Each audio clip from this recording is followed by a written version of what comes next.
اللهم صل على محمد وعلى آل محمد كما صليت على إبراهيم وعلى آل إبراهيم إنك حميد مجيد.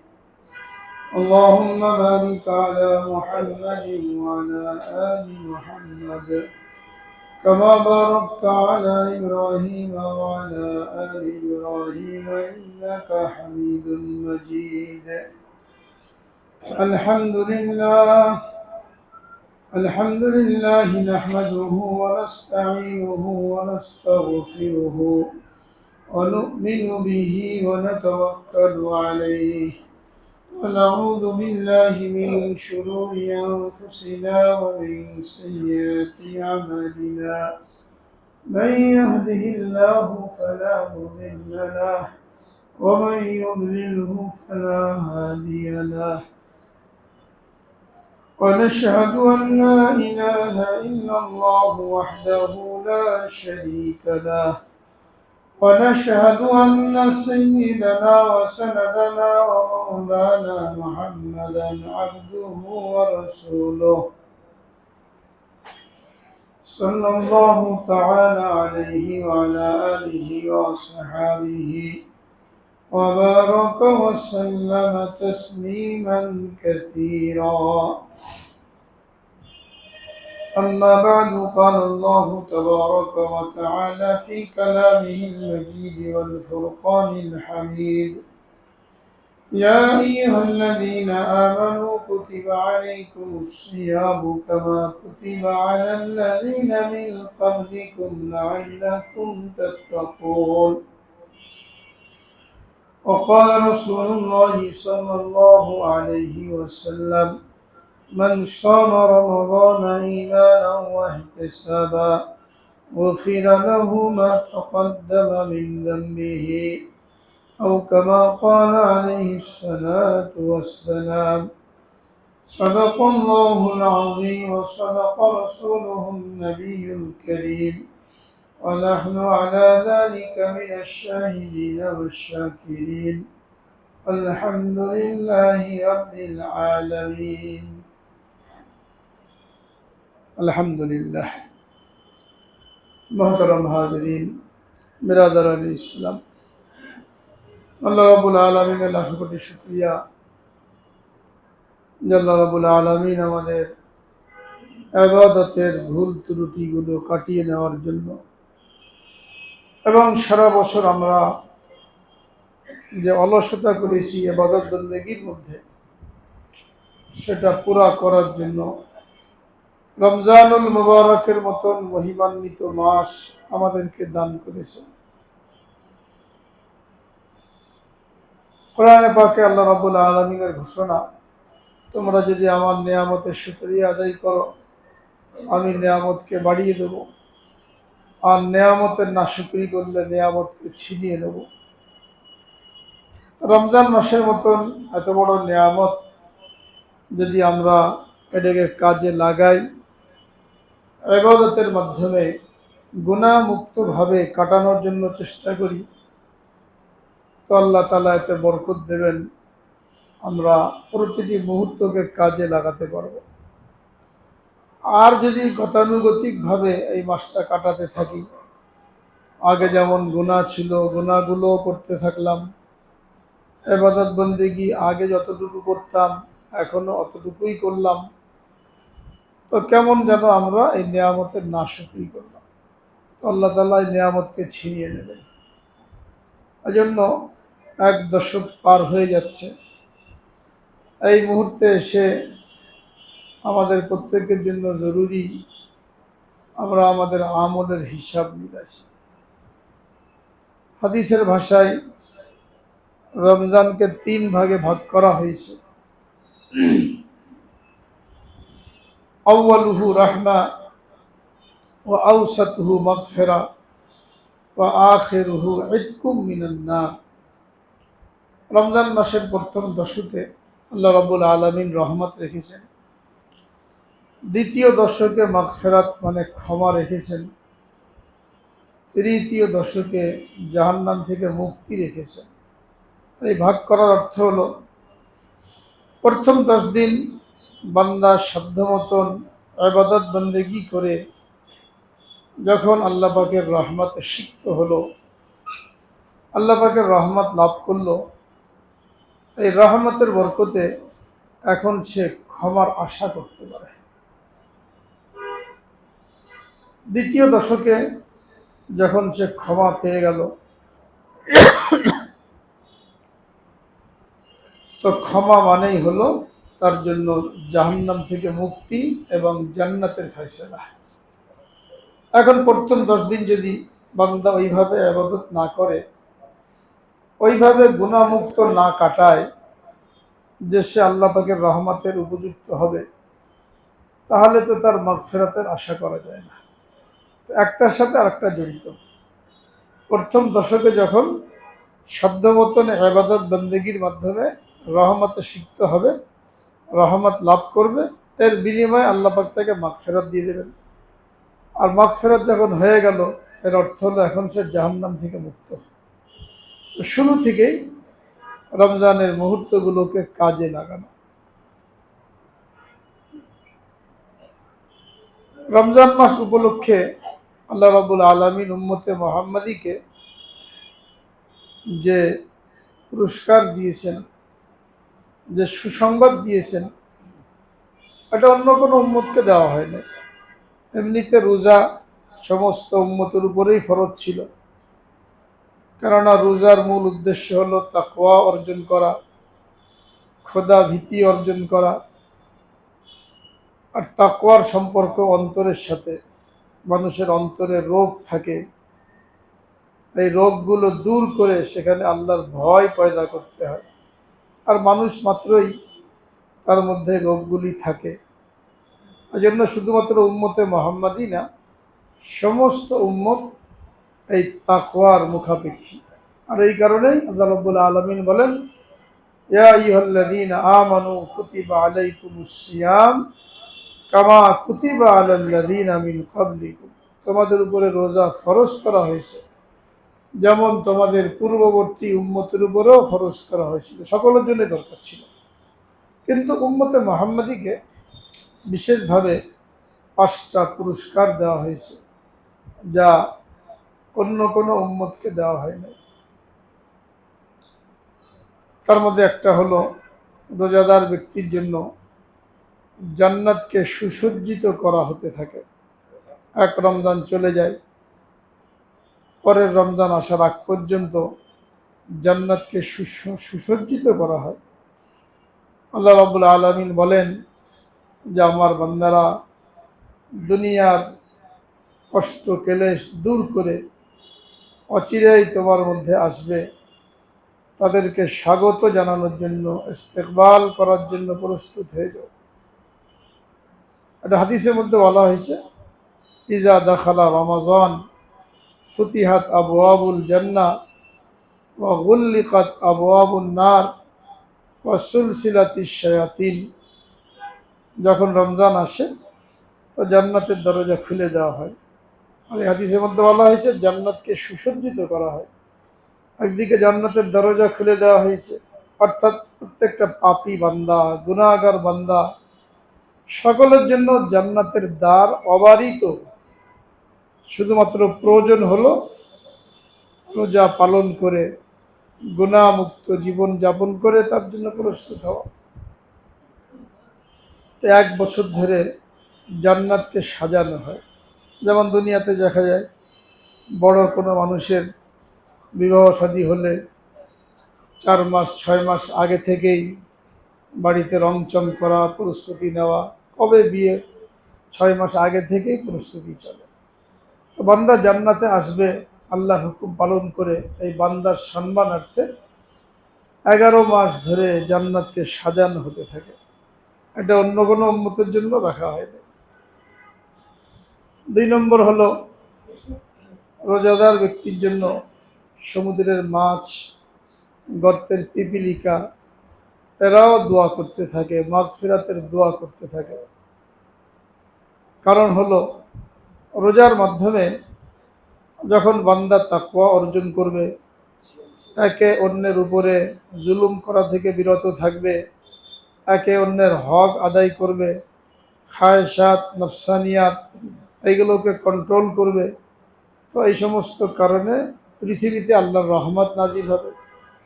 আর আল্লাহর রহমত দ্বারা শুধু মানুষ না, পশু পাখি উপকৃত হবে। মানে যদি বৃষ্টি না হয় তাহলে শুধু মানুষের কষ্ট হবে, পশু পাখিরও কষ্ট হবে। তো বৃষ্টি হওয়া, অনাবৃষ্টি না হওয়া, অতিবৃষ্টি না হওয়া, এই সবগুলো নির্ভর করে বান্দার আমলের উপরে।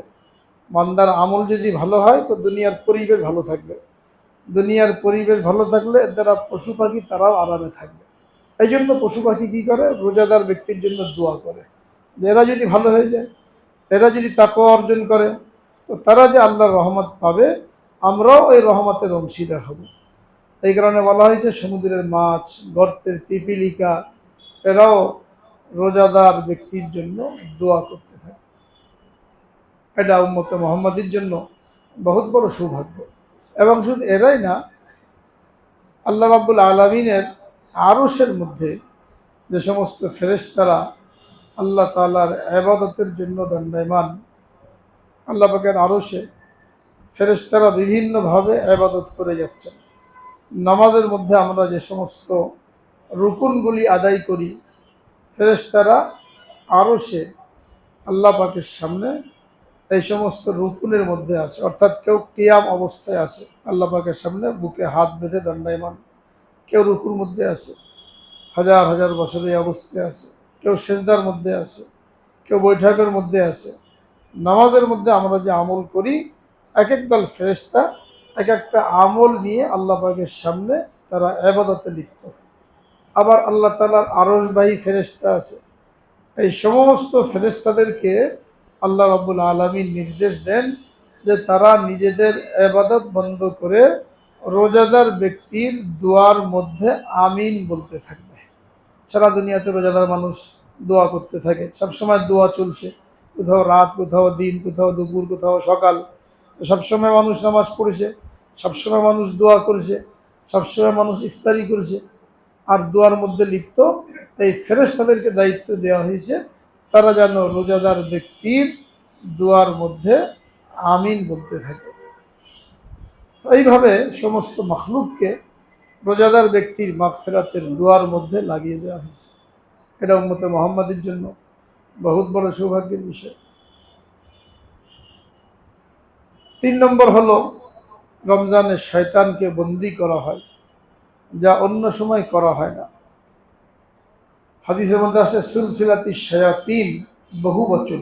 শয়তান এবং শয়তানের চেলাবেলা যারা আছে সকলকে বন্দী করা হয়। অর্থাৎ অন্য মাসে অবলীলা ক্রমে শয়তান যে গুনাহ করাতে পারে এই মাসে আর করাতে পারে না। তবে মানুষের দ্বারা যে গুনাহগুলি হয় এইগুলো হলো তার সাথে যে নফসানিয়াত, তার খায়সাত, প্রবৃত্তি, এইটা তাকে গুনাহ করায়, কারণ এটা তো তার সাথেই লেগে আছে। যদি কন্ট্রোল না হয় খায়সাত, তাহলে পুরাপুরি গুনাহ থেকে বাঁচা মুশকিল। শয়তানকে আল্লাহ পাক থামিয়ে দিয়েছেন, শৃঙ্খলিত করে দিয়েছেন, কিন্তু প্রত্যেক মানুষের সাথে তার খায়সাত আছে, মন চাই জিন্দেগি আছে। যা কিছু গুনাহ করি আমরা ওই নফসানিয়াতের কারণে। তো 3 নম্বর পুরস্কার যেটা হলো, এটা হলো দুর্বৃত্ত শয়তানকে বন্দী করা হয়, যার কারণে অন্য মাসে যে গুনাহগুলি সহজে করাতে পারে এই মাসে ওই গুনাহগুলি করাতে পারে না। 4 নম্বর পুরস্কার দেওয়া হয়েছে রোজাদারের মুখের দুর্গন্ধ আল্লাহ পাকের নিকট মেশকে আম্বারের চাইতে বেশি প্রিয়। মুখের দুর্গন্ধ মানে হলো, এটা হলো বিরাস না করার কারণে, মিসওয়াক না করার কারণে গন্ধ হয়, এটা অপছন্দনীয়। এর কারণে ফেরেশতারা দূরে চলে যায়। এই জন্য প্রত্যেক অজুর আগে মিসওয়াক করাকে জরুরি করা হয়েছে। রাসূল আকরাম সাল্লাল্লাহু আলাইহি ওয়াসাল্লাম বলেন, যদি আমার আশঙ্কা না হতো যে তোমাদের জন্য কষ্টকর হবে, তাহলে আমি প্রত্যেক নামাজের সময় মিসওয়াক করাকে ফরজ করতাম। কষ্ট হয়ে যেত, সকলের পকেটে মিসওয়াক থাকেও না, মনেও থাকে না। যদি ফরজ করা হতো তো কষ্ট হয়ে যেত, তো ফরজ করেন নাই, কিন্তু গুরুত্ব বোঝানো হয়েছে। এই জন্য মিসওয়াক সহকারে, মানে অজুর আগে মিসওয়াক করে ওই অজু দিয়ে 2 রাকাত নামাজ পড়া বিনা মিসওয়াকে 70 রাকাত নামাজের বরাবর। ওটা হলো মেসওয়াকের ফজিলত বলা হয়েছে। তো যদিও ফরজ করা হয় নাই, কিন্তু মেসওয়াক করা এই জন্য জরুরি যাতে করে মুখে দুর্গন্ধ না হয় এবং এর কারণে মানুষের কষ্ট না হয়। নামাজে দাঁড়াবে, কেরাত পড়বে, ফেরেশতার সাথে থাকে, মুখ থেকে আওয়াজ বের হবে, শ্বাস বের হবে। এখন যদি মুখে দুর্গন্ধ থাকে তো ওই দুর্গন্ধটা আসতে থাকে, এটা আমরা নিজেরা উপলব্ধি করি। কোনো বিড়িখোর, সিগারেটখোর এর সামনে যদি কেউ কথা বলে বা সে কারোর সাথে কথা বললে তো নাকে হাত দিয়ে কথা শোনা লাগে, হ্যাঁ, ওখানে দাঁড়ানোই মুশকিল হয়। তো এই যে বিড়িখোর, সিগারেটখোর, এদের মুখ দিয়ে যে দুর্গন্ধ বের হয়, এটা এমন একটা গন্ধ, তামাক, জর্দা পোড়ার কারণে যতই বিরাজ করা হোক এই গন্ধ কিন্তু যায় না। নিজেদেরই চিন্তা করা দরকার। হাদিসের মধ্যে বলা হয়েছে, তোমরা কেউ কাঁচা পেঁয়াজ রসুন খেয়ে মসজিদে এসো না। কেন? কাঁচা পেঁয়াজ রসুন খাওয়ার কারণে যে গন্ধ হয়, এই গন্ধের কারণে ফেরেশতাদের কষ্ট হয়। ফেরেশতারা পবিত্র, তারা দুর্গন্ধ বরদাস্ত করতে পারে না। তো কাঁচা পেঁয়াজ রসুন খেয়ে মসজিদে আসতে নিষেধ করা হয়েছে ওই গন্ধ দূর না করা পর্যন্ত। একটা পরীক্ষিত বিষয় যে কাঁচা পেঁয়াজ রসুন খেয়ে যদি কেউ বিরাজ করে তাহলে তার দুর্গন্ধ চলে যায়। কিন্তু বিড়ি সিগারেট খাওয়া, এটা এমন একটা দুর্গন্ধ পয়দা হয়, যত বিরাজ করুক, হ্যাঁ, পেস্ট ব্যবহার করুক, এতে গন্ধ কিন্তু দূর হয় না। এটা যে কোনো বিড়িখোরের সাথে কথা বললেই বোঝা যায়। তাহলে পেঁয়াজ খেয়ে যখন মসজিদে আসা নিষেধ, ফেরেশতাদের কষ্ট হবে, তাহলে যে লোকটা বিড়িখোর, সিগারেটখোর, তার তো এই হাদিসের আলোকে মসজিদে আসার কোনো অধিকারই নেই। কেন? মসজিদে আসা মানেই ফেরেশতাদেরকে কষ্ট দেওয়া, তার পাশে যে দাঁড়াবে তাকে কষ্ট দেওয়া। তো যারা বিড়ি খায়, সিগারেট খায়, প্রত্যেকের চিন্তা করা উচিত যে আমি এটা দিয়ে কী লাভ করেছি। কতগুলো ক্ষতি দেখেন। একটা তো হলো ওই যে বিড়ির প্যাকেটের মধ্যে, সিগারেটের প্যাকেটের মধ্যে ছবি দেওয়া আছে, ফুসফুসের ছবি দেওয়া আছে। কি ভয়াবহ অবস্থা! সিগারেট খাওয়ার কারণে, ধূমপানের কারণে ফুসফুস, লাঞ্চ যেটাকে বলা হয়, এটার কি অবস্থা দেখলে ভয় লাগে। এরকম ভয় দিয়ে ছবি দিয়ে দিয়েছে, যদি খাচ্ছ এগুলো কিনে তোমার ভিতরে কিন্তু এই অবস্থা হবে। তারপরেও খায়। দৈনিক 10টা বিড়ি খেলে, সিগারেট খেলে 100 টাকা নষ্ট করছে কমপক্ষে। এটা সম্পূর্ণ হারাম পথে খরচ করা হচ্ছে। মাকরু তাহরিমি, যেটা শরীরে ক্ষতি করে, স্বাস্থ্যের ক্ষতি করে।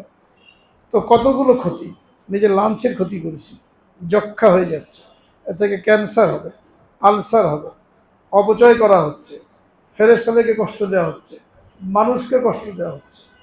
এতগুলো ক্ষতি এই বিড়ি সিগারেট খাওয়ার মধ্যে। আর ওই ব্যক্তির মসজিদে আসার কোনো অধিকার নাই, যেহেতু হাদিসের মধ্যে পেঁয়াজ খেয়ে আসতে নিষেধ করা হয়েছে, আর তখন তো সিগারেট ছিলই না, এটাকে একেবারে নিষেধ করে দেওয়া হতো। এই জন্য এর থেকে বিরত থাকা। তো মুখের দুর্গন্ধ যেটা বলছিলাম, যে এই দুর্গন্ধ না যেটা কাঁচা পেঁয়াজ খাওয়ার কারণে, বিড়ি সিগারেট খাওয়ার কারণে বা বিরাস না করার কারণে পয়দা হয়, এটা না, এটা তো নিন্দনীয়। আর এই জন্য মেসওয়াক করাকে জরুরি করা হয়েছে নামাজের জন্য গেলে। এমনকি রসুল আকরাম সাল্লাল্লাহু আলাইহি সাল্লাম সবসময় পবিত্র থাকতে পছন্দ করতেন, তার দ্বারা কোনো লোকের কোনো ধরনের কষ্ট না হয়, এই জন্য সবসময় চেষ্টা করতেন। বাইরে থেকে ঘরে ঢুকতেন, ঘরে ঢুকে 1 নম্বরে মেসওয়াক করতেন। কারণ বাইরে ঘোরাঘুরি করে আসছেন, কথাবার্তা বলেছেন, এর কারণে মুখে দুর্গন্ধ হতে পারে, স্ত্রীদের সাথে কথা বললে তাদের কষ্ট হতে পারে।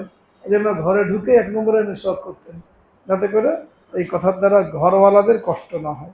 বড় কোনো মজলিসের মধ্যে গেলে মেসওয়াক করতেন, নামাজের সময় মেসওয়াক করতেন, বড় মজমার মধ্যে গেলে মেসওয়াক করতেন। সব সময় মেসওয়াক, ঘুম থেকে উঠেই যখন তাহাজ্জুদ পড়তেন তো 1 নম্বরে মেসওয়াক করতেন। এরপরে অজু করে নামাজে দাঁড়াতেন, যে এখন তেলাওয়াত করতে হবে, ফেরেশতাদের কষ্ট না হয়। এভাবে উম্মতকে মেসওয়াক করা শিক্ষা দিয়েছে। তো খালি পেট থাকার কারণে একটা গন্ধের সৃষ্টি হয়, এটাকে আরবিতে বলা হয় খালুফ।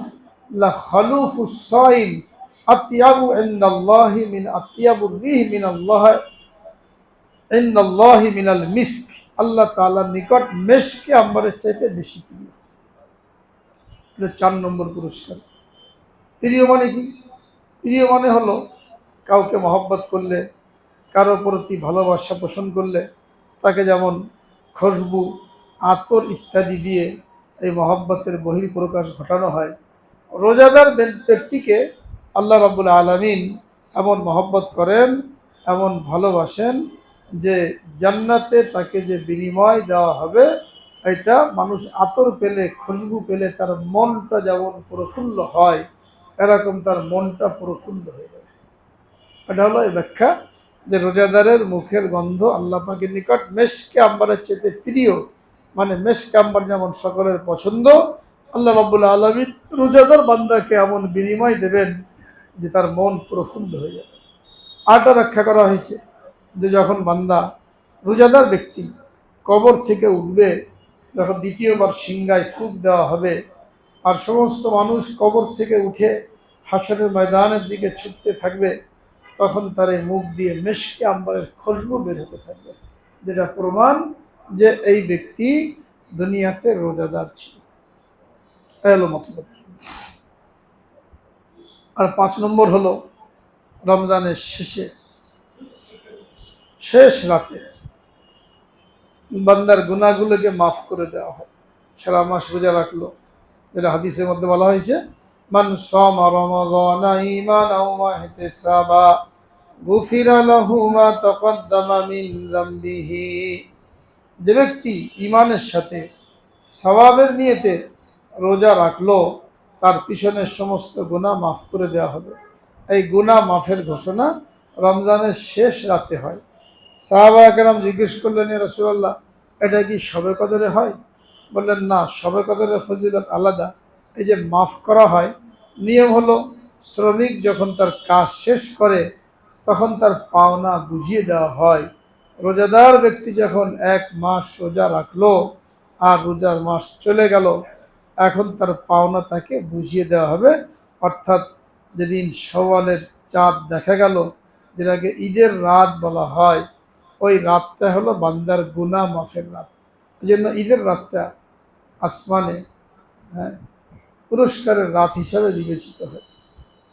এই জন্য ঈদের রাতের ফজিলত অনেক বেশি, যে আমরা 1 মাস মেহনত করলাম, ওই রাতে জাগ্রত থেকে এই বিনিময় লাভ করা, এই 5টা পুরস্কার, এটা শুধুমাত্র উম্মতে মুহাম্মাদীকে দেওয়া হয়েছে, অন্য কোনো উম্মতকে দেওয়া হয়নি।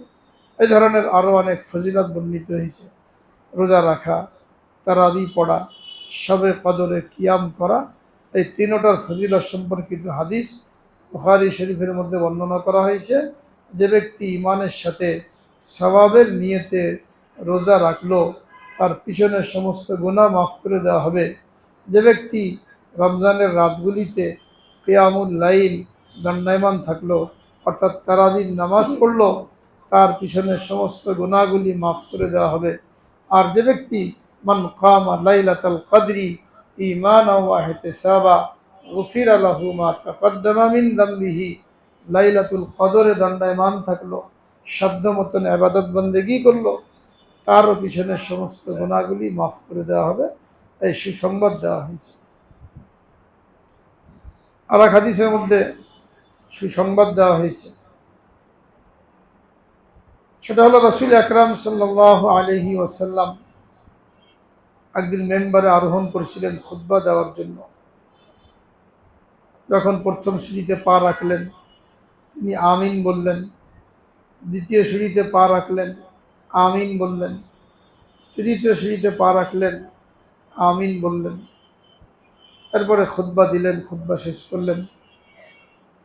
খুতবার পরে সাহাবা কেরাম জিজ্ঞেস করলেন, ইয়া রাসূলুল্লাহ, আজকে আপনাকে আমরা যেটা করতে দেখলাম, এরকম তো আগে দেখি নাই, যে আপনি মেম্বারে ওঠার সময় প্রত্যেক ধাপে আমিন বললেন 3 বার। নবী করিম সাল্লাল্লাহু আলাইহি ওয়াসাল্লাম বললেন যে আমি যখন প্রথম সিঁড়িতে পা রাখলাম, তো জিবরিল আলাইহিস সালাম আমার নিকট আসলেন, এসে বললেন, ধ্বংস ওই ব্যক্তি যে রমজান মাস পেল আর নিজের গুনাহ মাফ করিয়ে নিতে পারল না। আমি বললাম আমিন, অর্থাৎ তাই হোক। এখানে সুসংবাদও আছে, আবার দুঃসংবাদও আছে। সুসংবাদ কি? যে রমজান মাস আল্লাহ তাআলা দিয়েছেন গুনাহ মাফ করিয়ে নেওয়ার জন্য। কাজে যে ব্যক্তি ইবাদতের মাধ্যমে, তওবা ইস্তিগফারের মাধ্যমে তার গুনাহকে মাফ করিয়ে নিতে পারল, সে আসলেই সৌভাগ্যবান। আর যে গুনাহ মাফ করাতে পারল না, গতানুগতিক রমজান মাসটা কাটিয়ে দিল, তার মতন হতভাগা আর কেউ নাই। যাক, তো জিবরিল আলাইহিস সালাম তার জন্য বদদোয়া করেছেন তো কোনো বান্দার হালাক হওয়ার জন্য হযরত জিবরিল আলাইহিস সালামের মতন ফেরেশতার বদদোয়া করা যথেষ্ট ছিল। এরপরে নবী করিম সাল্লাল্লাহু আলাইহি সাল্লাম যখন আমিন বললেন, কেমন যেন ওই বদদোয়ার উপরে সিল মোহর লাগিয়ে দিলেন, অর্থাৎ তাই হোক। রমজান মাস পেল আর গুনাহ মাফ করিয়ে নিতে পারল না, তার জন্য বদদোয়া করা হয়েছে ধ্বংসের। কিভাবে গুনাহ মাফ করাবো?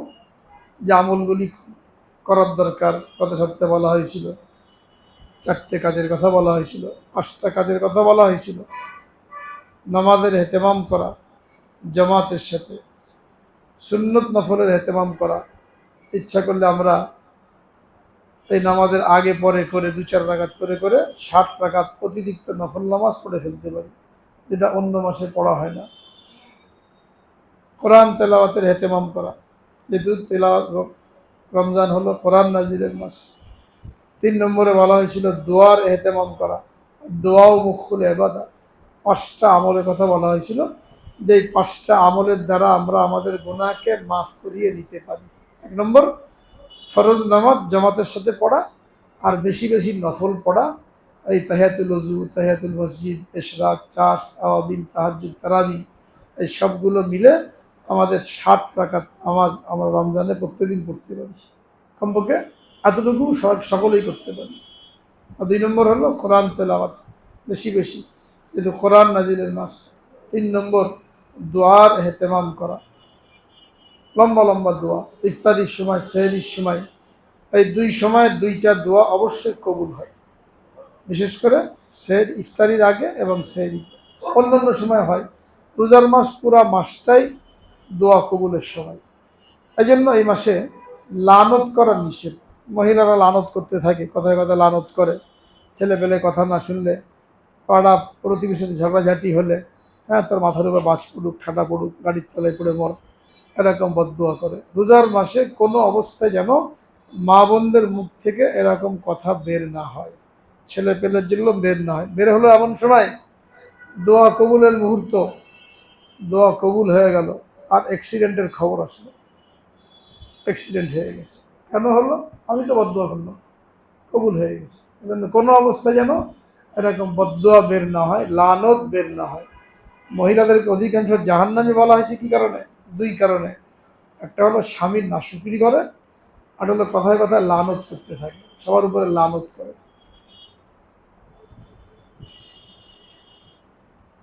তো লানত থেকে বেঁচে থাকা, দোয়ার এহতেমাম করা। 3 নম্বর আমল বলা হয়েছিল দোয়ার এহতেমাম করা। 4 নম্বর আমল বলা হয়েছিল দান সদকার এহতেমাম করা, বিভিন্ন খাতে দান করা। যাকাত তো আমরা দেবই, যাকাত সম্পর্কে সামনে আলোচনা হবে বিস্তারিত, গুরুত্বপূর্ণ মাসাইল আছে যাকাতের। যাকাতের সাথে সাথে সদকায়ে ফিতির, নফল দান সদকা, বেশি থেকে বেশি পরিবারের জন্য খরচ করা, পাড়া প্রতিবেশীর জন্য খরচ করা, আত্মীয় স্বজনের জন্য খরচ করা, মসজিদ মাদ্রাসার জন্য খরচ করা, ইফতারির জন্য খরচ করা, গরিব মিসকিনের ইফতারির ব্যবস্থা করা, এটাও জরুরি, গুরুত্বপূর্ণ বিষয়। যেটা আমরা দান করতে চাই, অনেক অপেক্ষা করি, আরও কদিন যাক, আরও কদিন যাক, এরকম না করা উচিত। যখন আমি নিয়ত করলাম যে আমি মসজিদে কিছু দেব, মাদ্রাসায় কিছু দেব, ইফতারির জন্য কিছু দেব, গরিব মিসকিনকে কিছু দেব, তো যদি টাকা থাকে শুরুতেই দিয়ে দেওয়া, পরের জন্য অপেক্ষা না করা। এটা আলাদা কথা, যারা চাকরি করে 2-3 তারিখে বেতন পাবে, এখন পকেট খালি, তারা দেরি করলো ঠিক আছে। কিন্তু যারা চাকরি করে না, টাকা পয়সা থাকে, তাদের আর দেরি না করা উচিত। আমরা খামাখা দেরি করতে থাকি, ওই বাসের মধ্যে দেরি করার অভ্যাস। কন্ট্রাক্টর ভাড়া চাই, পরে দেবো, আর গাড়িতে যখন উঠলাম ভাড়া আমাকে দেওয়াই লাগবে, তো দিলে তো ঝামেলা শেষ। 3 বার চাই, ধমক দেয় উল্টা, ভাড়া দেয়, এরকম খারাপ কথা এটা।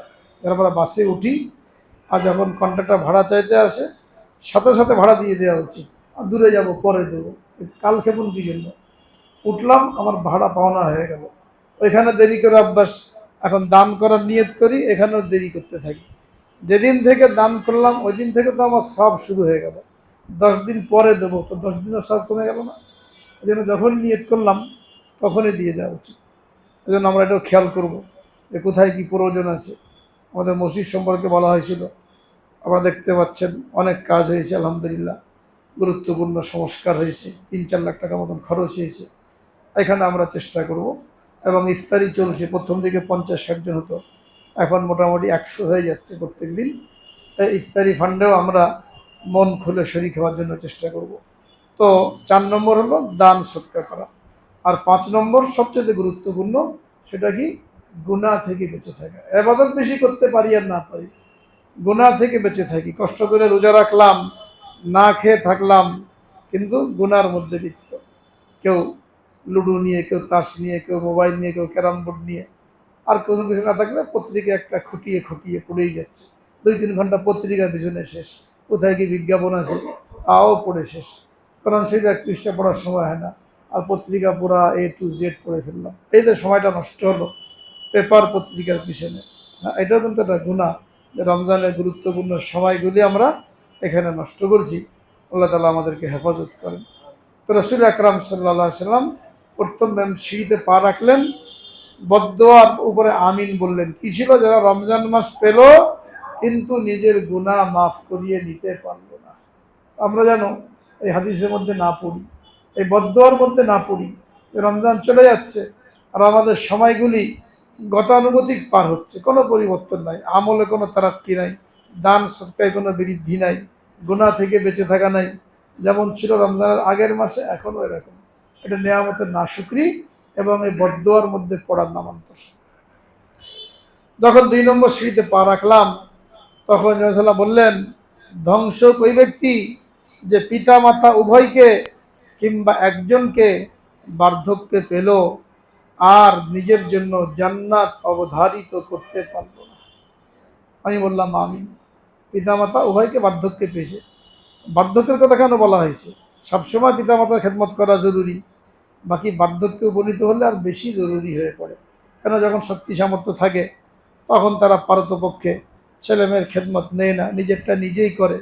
তখন বিছানায় পড়ে গেল, শরীর দুর্বল হয়ে গেল, এখন ছেলে মেয়ের খেদমতের মুখাপেক্ষী। এই জন্য বার্ধক্যের কথা বলা হয়েছে। এর অর্থই না যে বুড়ো হলেই খেদমত করব, এর আগে খেদমত করব না, এরকম না। আগেও খেদমত করা উচিত, কিন্তু এটা আমরা খেয়াল করি না। আমরা ছেলেপেলেরা যারা থাকি ওই বার্ধক্যের অপেক্ষায় থাকি। হ্যাঁ, নিজের মনে করেন একই একই সংসারে ছেলে বউ থাকে, ছেলে মেয়ে থাকে, বাপ মাও থাকে, এখানে খেদমত কি? নিজেরা আলাদা করে সই, মশারি টাঙ্গাচ্ছে, বাপ মার মশারি নিজেই টাঙ্গিয়ে নিচ্ছে, ছেলে এসে টাঙ্গিয়ে দেবে। সকালে ঘুম থেকে উঠলো, লেপটা ভাঁজ করবে, কম্বলটা ভাঁজ করবে, বাপে গোসল করলো, লুঙ্গিটা ধুয়ে দেবে। এর জন্য বার্ধক্যের অপেক্ষা করতে হয় না। এটা হলো সৌভাগ্য লাভ করার মাধ্যম। তালাশ করবে কিভাবে খেদমত করা যায়। আল্লাহর সন্তুষ্টি শুধু নামাজের দ্বারা অর্জন করা যায় না। হাদিসের মধ্যে বলা হয়েছে, রেজার রব্বি ফি রেজাল ওয়ালিদ ওয়া সাখাতুর রব্বি ফি সাখাতিল ওয়ালিদ। আল্লাহ তাআলার সন্তুষ্টি পিতা মাতার সন্তুষ্টির মধ্যে নিহিত, আল্লাহ তাআলার অসন্তুষ্টি পিতা মাতার অসন্তুষ্টির মধ্যে নিহিত। মায়ের খেদমত করেন, খাওয়ার সময় দস্তখানা বিছান, পানি নিয়ে আসেন, খাওয়া হয়ে গেল, প্লেটগুলো নিজে তুলে ফেলেন, তুলে ধুয়ে ফেলেন, মাকে কষ্ট করতে দিয়েন না। এটা আল্লাহ পাকের সন্তুষ্টি অর্জন করার মাধ্যম। লাট সাহেবের মতন বসে থাকলাম, মা সব নিয়ে আসবে, আবার তুলে দেবে, আবার শেষে তিনি নিয়ে ধুয়ে দেবে। আমি কি করলাম? মাকে কর্মচারী বানিয়ে দিলাম, আর আমি মালিক হয়ে বসে থাকলাম। এটা খুবই হতভাগ্য হওয়ার বিষয়, হতভাগা হওয়ার বিষয়। এরকম যেন না হয়। তো বার্ধক্যের কথা বলা হয়েছে, যে বাপ মা খেদমত চায় না, কিন্তু আমরা আমাদের সৌভাগ্য লাভ করার জন্য সর্ব অবস্থায় চেষ্টা করব। আর এটা যদি না পারি, বার্ধক্য তো অবশ্যই এই সুযোগটাকে গ্রহণ করতে হবে, যখন তারা প্রতিটি মুহূর্তে ছেলে মেয়ের খেদমতের মুখাপেক্ষী। এই জন্য বলছেন, পিতা মাতা উভয়কে অথবা একজনকে বার্ধক্যে পেল আর সে তার জন্য জান্নাত কামাই করতে পারলো না, অর্থাৎ তাদের খেদমত করে আল্লাহ তাআলার সন্তুষ্টি অর্জন করার মাধ্যমে জান্নাত অর্জন করা। এটা যদি না পারে তাহলে এই বদদুয়ার মধ্যে শামিল হবে। আর 3 নম্বর যখন উঠলাম, তো বললেন, ধ্বংস ওই ব্যক্তি যার সামনে আপনার নাম উচ্চারণ হলো আর সে দুরূদ পড়লো না, সেও ধ্বংস। নবীজির উপরে দুরূদ পড়া, এটা জীবনে একবার দুরূদ শরীফ পড়া ফরজ। আর মজলিসের মধ্যে যখন আলোচনা হয় তখন একবার পড়া ওয়াজিব আর বারবার পড়া মুস্তাহাব। যখনই নবীজির নাম আসবে সাল্লাল্লাহু আলাইহি ওয়াসাল্লাম, কার্পণ্য না করা। দুরূদ শরীফ পড়তে যে কার্পণ্য করবে, বখিলি করবে, সেও বড় হতভাগা। হাদিসের মধ্যে আসছে, মান সাল্লা আলাইয়া ওয়াহিদাতান সাল্লাল্লাহু আলাইহি আশারা, যে ব্যক্তি আমার উপরে একবার দুরূদ পড়ে আল্লাহ পাক তার উপরে 10টা রহমত বর্ষণ করে। একবার দুরূদ শরীফ পড়লাম, আমি 10টা রহমতের উপযুক্ত হয়ে গেলাম। যত বেশি দুরূদ শরীফ পড়া হবে তত বেশি কিয়ামতে নবীজির নৈকট্য লাভ করা যাবে, শাফাত লাভ করা যাবে। তো আমলের সাথে সাথে দুরূদ শরীফের এহতেমাম করা, বিশেষ করে জুমার দিন দুরূদ শরীফের এহতেমাম করা। বুজুর্গানে কেরাম তাদের অভিজ্ঞতা আমাকে বলেন, যারা নবীজির মহব্বতে দুরূদ শরীফের আমল করে, প্রাধান্য দেয়, বেশি বেশি দুরূদ শরীফ পড়তে থাকে, তো তারা স্বপ্নের মধ্যে নবীজিকে দেখার সৌভাগ্য লাভ করবে। স্বপ্নে নবীজিকে দেখা এটাও সৌভাগ্যের বিষয়। হাদিসের মধ্যে আসছে, যে ব্যক্তি আমাকে স্বপ্নে দেখলো সে আমাকেই দেখলো, কোনো ভুল দেখে নাই। কারণ শয়তান আমার আকৃতি ধারণ করতে পারে না। আমরা অনেক কিছু স্বপ্নে দেখি, এর বেশিরভাগই ভুল হয়, ভুয়া হয়। কিন্তু নবীজিকে কেউ যদি স্বপ্নে দেখে, এটা কোনো ভুয়া হবে না, এটা বাস্তব। আর যে নবীজিকে দেখলো সরাসরি কিংবা স্বপ্নে, তার জন্য তো জাহান্নামের আগুন হারাম হয়ে গেল। তো নবীজিকে দেখার জন্য, তার শাফাত লাভ করার জন্য দুরূদ শরীফের আমল এটা গুরুত্বপূর্ণ একটা আমল। চলতে ফিরতে উঠতে বসতে দুরূদ শরীফ পড়ব, কোনো অজু লাগে না। অনেকে মনে করে মনে হয় অজু ছাড়া দুরূদ শরীফ পড়া যায় না, এটা ভুল ধারণা। অজু ছাড়া কোরআন শরীফই পড়া যায়, তো দুরূদ শরীফ কেন পড়া যাবে না? এজন্য সর্ব অবস্থায় দুরূদ শরীফ পড়া যায়, চলতে ফিরতে, হাঁটতে উঠতে বসতে। সবসময় আমরা হয়তো জিকির করতে থাকবো লা ইলাহা ইল্লাল্লাহ, অথবা দুরূদ শরীফ পড়তে থাকবো। রমজানের 4টা আমল যেটা গত সপ্তাহে বলা হয়েছিল, আবারও মনে করিয়ে দেওয়া হচ্ছে। রাসূল আকরাম সাল্লাল্লাহু আলাইহি সাল্লাম ইরশাদ করেন, রমজানের 4টে কাজ তোমরা অবশ্যই করবে বেশি বেশি। একটা হলো লা ইলাহা ইল্লাল্লাহ, একটা হলো ইস্তিগফার, আস্তাগফিরুল্লাহ, একটা হলো জান্নাত চাওয়া, একটা হলো জাহান্নাম থেকে পানাহ চাওয়া। আমরা একসাথে পড়তে পারি, লা ইলাহা ইল্লাল্লাহ, আস্তাগফিরুল্লাহ, আসআলুকাল জান্নাহ ওয়া আউযু বিকা মিনান নার। চলতে ফিরতে এটা আরবিতে পড়তে পারি, বাংলায় পড়তে পারি, যে আল্লাহ ক্ষমা করো, জান্নাত দান করো, জাহান্নাম থেকে মুক্তি দান করো। রমজান মাসে পুরা সময়টা এই জিকিরের মধ্যে কাটানো, এই দোয়ার মধ্যে কাটানো।